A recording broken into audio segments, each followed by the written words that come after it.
20% of American companies are already dead. They just don't know it yet. And the first words you hear should make your stomach sink.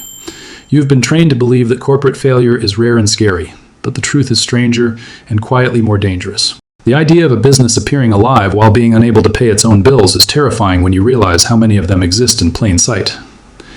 You are about to meet the walking dead of finance, and this explanation will change how you see the economy around you. This waking nightmare is not myth or metaphor for shock value. It is an economic diagnosis with measurable symptoms and real consequences for jobs, investment, and growth.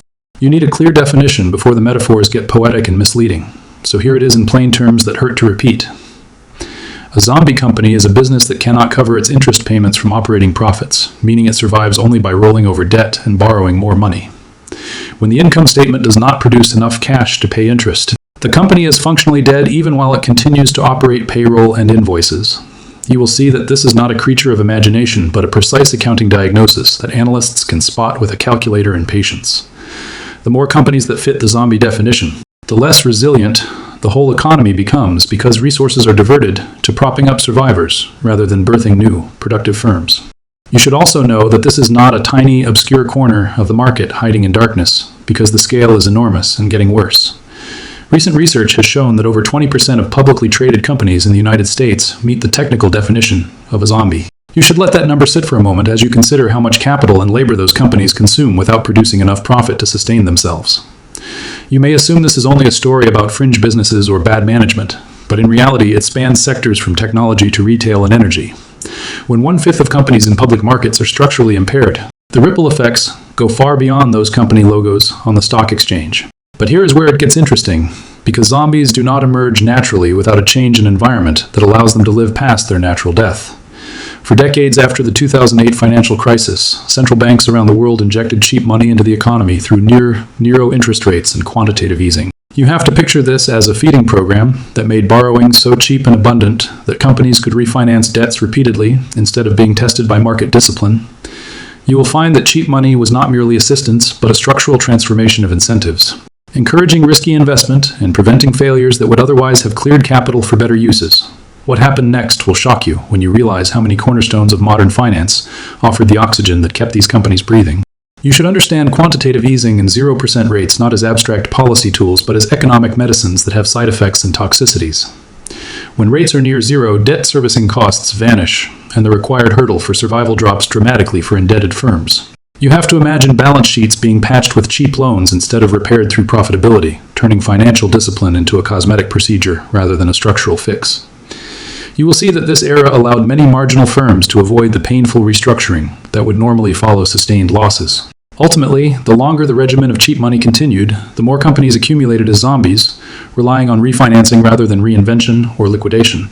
You will meet familiar names and surprising sectors in this story, which makes the crisis feel both personal and credible at the same time. Companies such as the famously mismanaged startup WeWork became emblematic of an era where investors and lenders prioritized growth narratives over profitability. You should also look at stretches of the shale industry and certain retailers that survived by refinancing high-yield debt rather than producing consistent free cash flow. You must recognize that these examples are only the visible tip of a far larger iceberg that lies below market headlines and quarterly earnings calls behind the scenes. Too many companies found ways to push obligations into the future while masking the eroding economics of their core businesses. You will naturally ask when this house of cards began to tremble, and the answer is simple and brutal: when interest rates began to rise. Starting in the early 2020s, central banks, confronting inflation, began to normalize policy and raise borrowing costs. You should appreciate that for firms that had been living on the edge of positive cash flow. A few percentage points of extra interest expense were enough to push them from breathless survival into organized collapse. You will see a causal chain that is mechanically straightforward. Higher rates mean higher interest payments, which many companies cannot service because operating profits have not kept pace. So the refinancing option that once kept them alive became more expensive and eventually unavailable, exposing fragile balance sheets to the cold air of market discipline. But here is where the drama intensifies and the headlines start to thicken with bad news. Because when refinancing dries up, bankruptcies accelerate. You should not imagine a single massive collapse, but rather a steady drumbeat of corporate failures across vulnerable industries. You will find that bankruptcies and restructurings cluster in sectors with high leverage and low margins, where small changes to interest expenses quickly destabilize viability. You will also notice that lenders and banks respond by tightening credit. which creates a feedback loop that accelerates failures and reduces the ability of non-zombies to invest and expand. This is the paradox of a credit contraction. It kills zombies, but also strangles the potential dynamism of healthier firms. You may be asking whether banks are simply letting companies fail or intentionally trying to keep them afloat with creative accounting. The truth is more complicated and deeply human than simple malice or indifference. Banks and creditors often practice what insiders call extend and pretend, which means they extend loan maturities and pretend problems will resolve themselves with better economic conditions, because immediate recognition of losses would force painful write-downs and shake confidence. You should understand that this behavior protects short-term stability, but stores up long-term systemic risk, creating a moral hazard where poor decisions are not punished and bad outcomes are deferred.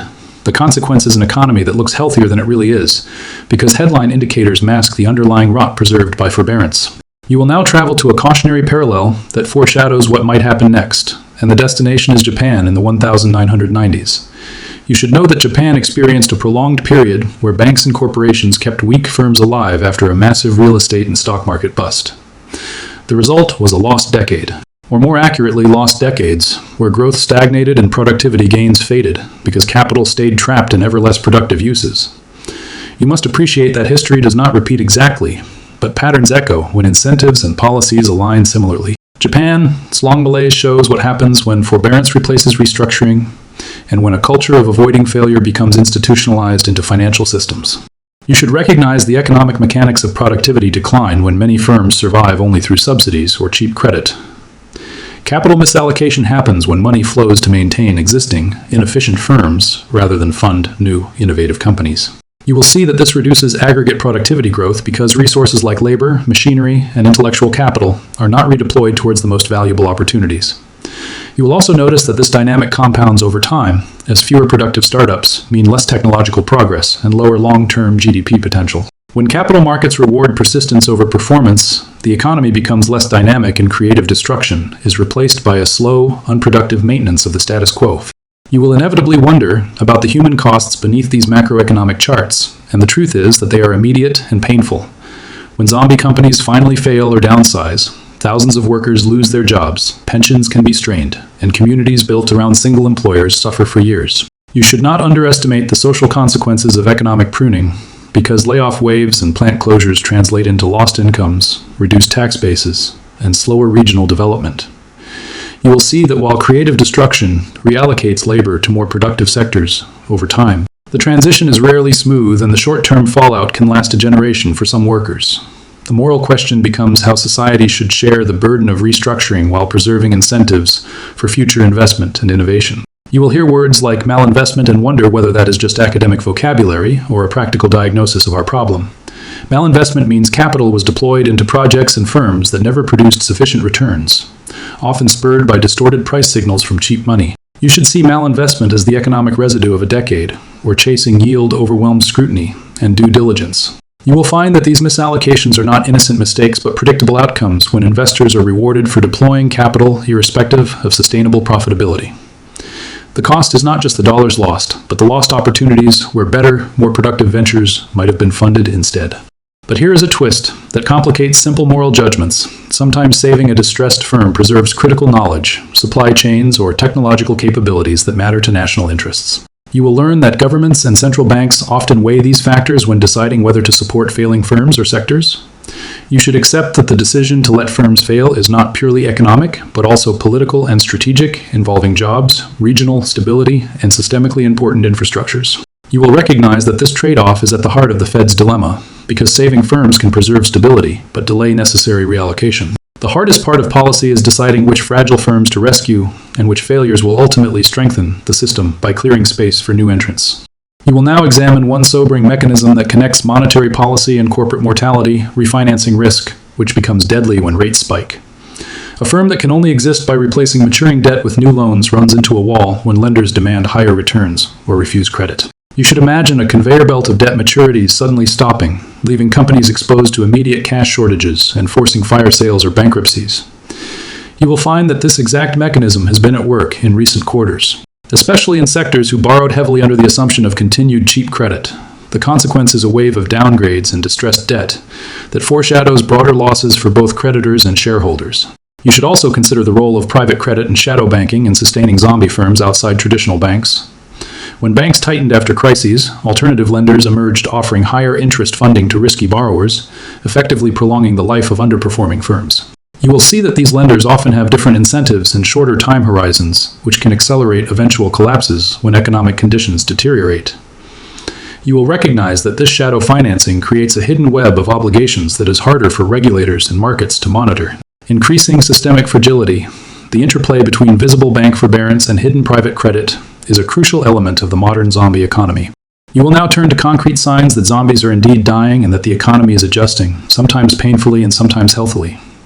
You should note rising bankruptcy filings, increased default rates in high-yield debt, and growing restructuring activity across vulnerable sectors. These indicators are not just market noise, but the visible symptoms of balance sheets finally being tested by more normal interest rate conditions.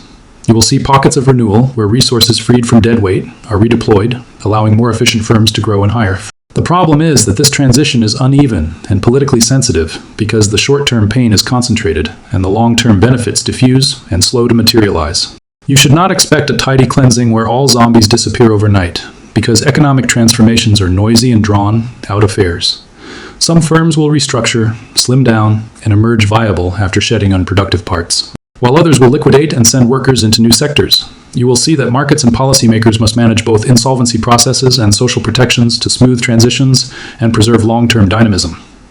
You will understand that the goal should be efficient reallocation rather than punitive destruction, creating conditions for new businesses to absorb talent and capital. The real challenge is implementing policies that prevent the wrong cushioning of failure while protecting vulnerable people during the painful adjustment. You will by now appreciate that the central bank sits at the center of this drama and faces a terrible choice about how aggressively to pursue price stability. The Federal Reserve must balance the imperative to control inflation against the cost of inflicting a wave of corporate failures and job losses. You should realize that there is no painless path. Lower rates could revive zombies, but risk reigniting inflation, while higher rates kill zombies, but risk recession and social pain.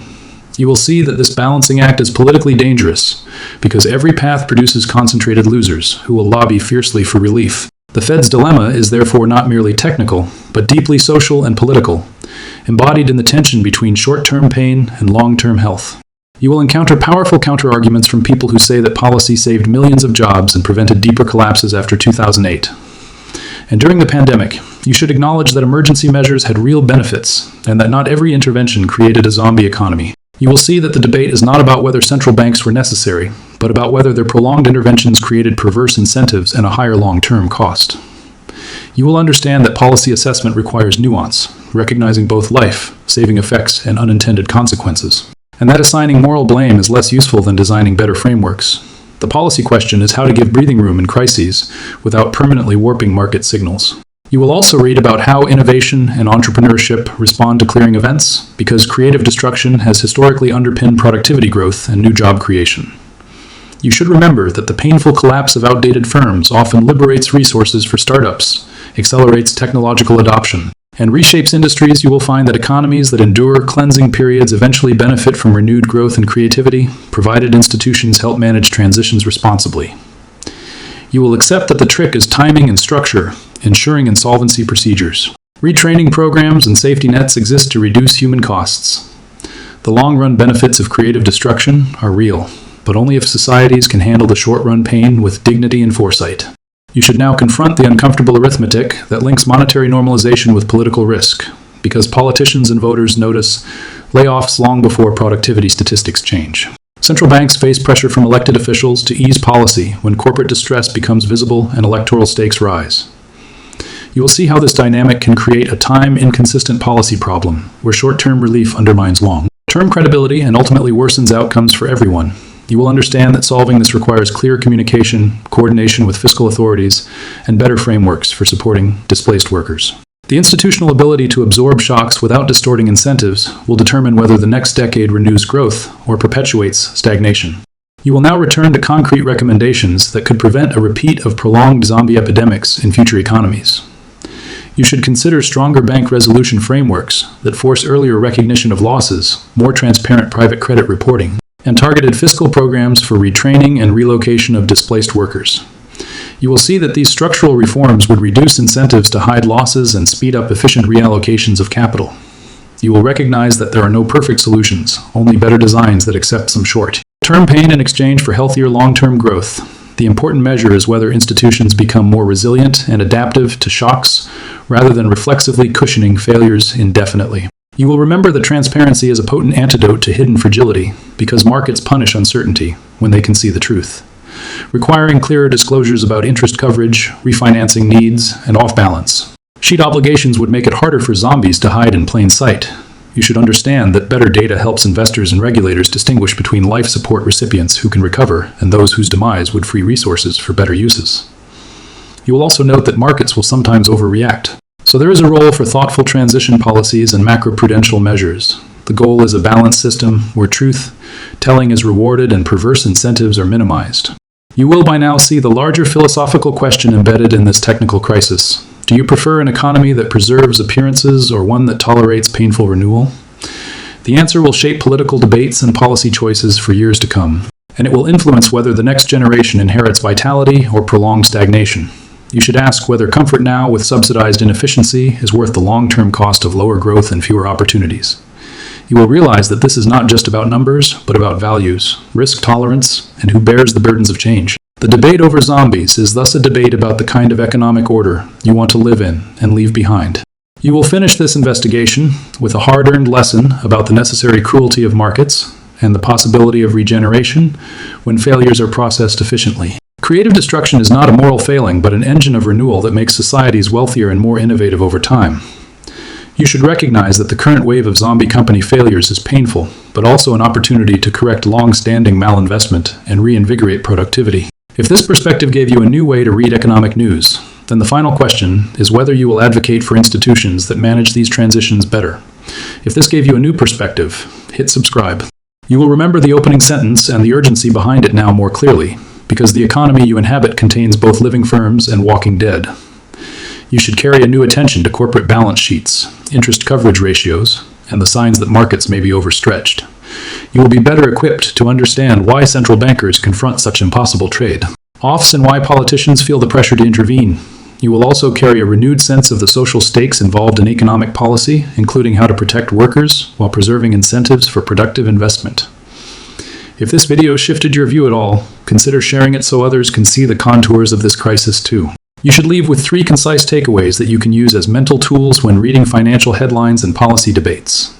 First, a zombie company cannot pay its interest from operating profits and survives only through refinancing or forbearance, which makes it fragile to higher rates. Second, long periods of cheap money and QE created incentives for malinvestment that now complicate monetary normalization and economic renewal. Third, creative destruction is painful but necessary, and smart policy design can reduce human costs while preserving incentives. You will find that these takeaways simplify complex dynamics into actionable ideas you can use in conversations and decisions. If this analysis changed how you see markets or policy, consider subscribing and joining the conversation in the comments below. You will understand that the era of cheap money is not a free pass for bad business models and reckless borrowing. You should see rising rates as a recalibration of incentives, not merely as a punitive tool, and recognize that markets must sometimes clear out the dead to allow the living to thrive. You will also see that institutional reforms, social protections, and transparency can make this process less damaging and more equitable. You will finally realize that watching the walking dead of finance collapse is not simply grim voyeurism, but a test of your society's ability to adapt, rebuild, and ultimately grow stronger. If this thought resonated with you, subscribe for more deep dives on the forces shaping the global economy. You will leave with one last, uncomfortable question that lingers beyond headline noise. How much are you willing to pay now to avoid pain later, and who should pay it? This question forces a moral and political reckoning, because redistribution, retraining, and resolution regimes all cost real resources and political capital. You should reflect on whether your preferred answer tends toward short-term stability or long-term dynamism, because that choice shapes the economic future for millions. You will carry this question into the next policy debate you hear about inflation, bailouts, or regulation, and you will notice how often it remains unanswered. If this video helped you frame that question more clearly, please consider subscribing and telling others what you think in the comments. You will also remember that economic narratives matter nearly as much as economic facts, because they drive behavior, expectations, and politics. You should demand better public explanations of why firms are distressed, and how policy responses will balance short-term pain and long-term health. You will find that clearer narratives reduce panic and help design smarter responses to structural problems like zombie companies. You will think differently about the next round of Fed meetings and corporate earnings seasons because you will know where to look for underlying fragility. If the idea of better informed markets appeals to you, subscribe for more videos on economic resilience and policy. You will finally appreciate that history is instructive but not determinative, because the United States has different institutions, demographics, and policy tools than Japan did in the 1990s. You should still heed Japan, as example as a warning about prolonged forbearance and lost productivity, but you should also believe that smart reforms and proactive policies can avoid a similar fate. You will see the path forward requires courage from policymakers and patience from the public. You will leave this video with a sober optimism that economies can adapt when policies encourage transparency, reallocation, and support for displaced workers.